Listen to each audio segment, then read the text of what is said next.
अस्सलाम वालेकुम नाज़रीन, आप सबका इस्तकबाल है एचएन न्यूज़ में। मैं आपका होस्ट मोहम्मद अज़हरुद्दीन। आइए बढ़ते हैं तफसीलात की जानिब। आप तमाम नाजरीन का इस्तकबाल है एचएन न्यूज़ में। नाजरीन आइए देखते हैं आज के चंद अहम खबरें कुछ ही मिनटों में।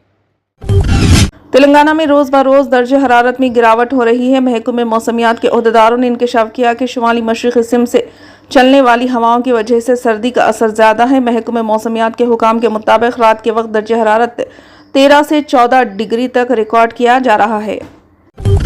वज़ीर आज़म तेलंगाना रेवंत रेड्डी ने मुल्क के शहरियों को इंसाफ, आज़ादी, मसावत और भाईचारा फराहम करने के लिए दस्तूर को मंजूर करने के 75 साल मुकम्मिल होने के मौके पर तमाम शहरियों को मुबारकबाद दी। वज़ीर आला ने इस खुसूस में किए गए ट्वीट में कहा कि इनकी अवामी हुकूमत चाहती है कि भारत रत्न डॉक्टर BR अम्बेडकर की रहनुमाई में फराहम करदा दस्तूर के समरा तमाम शहरियों को मिले।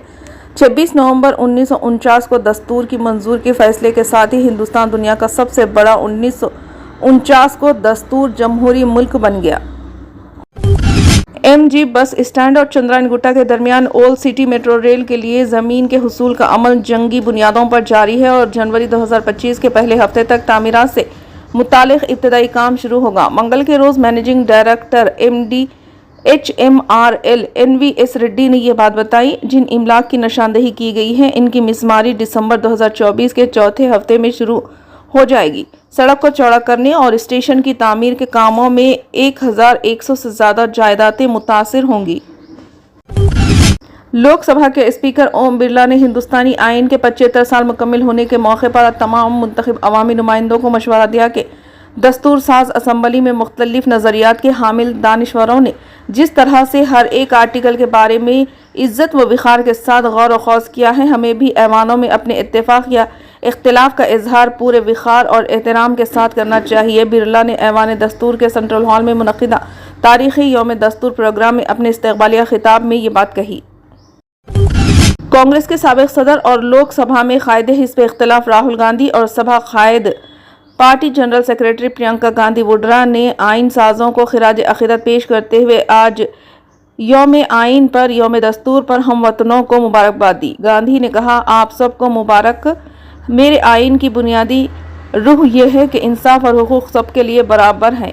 हर एक को इज़्ज़त के साथ जीने का मौका मिलना चाहिए। हमारा आइन माशरे के करीब तरीन और सबसे कमज़ोर तबकों के तहफ़्फ़ुज़ का एक ताकतवर ज़रिया है। ये जितना मजबूत होगा हमारा मुल्क उतना ही ताकतवर होगा।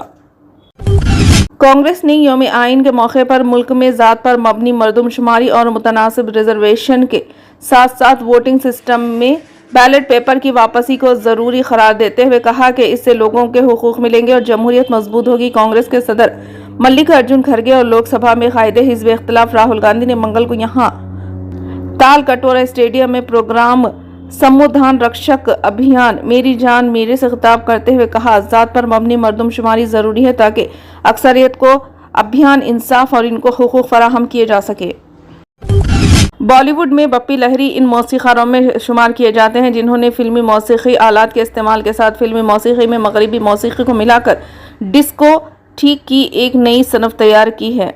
अपने इस नए तजुर्बे की वजह से बप्पी लहरी को अपने करियर के इब्तदाई दौर में काफ़ी तनकीद का सामना भी करना पड़ा, लेकिन बाद में इनके म्यूज़िक को शायकीन ने बेहद सराहा और वो फिल्म इंडस्ट्री में डिस्को किंग के नाम से मशहूर हुए। बप्पी लहरी को बॉलीवुड का रॉक स्टार कहा जाता था। इनकी पैदाइश 27 नवंबर 1952 कोलकाता में हुई थी। इनका हकीकी नाम आलोकेश लहरी था। वो बचपन से ही मौसीक़ी की तरफ मायल थे। इनके वालिद ऑपरेशन लहरी बंगाली गुलकार थे जबकि वालदा लहरी एक मौसीक़ार और गुलकारा थी।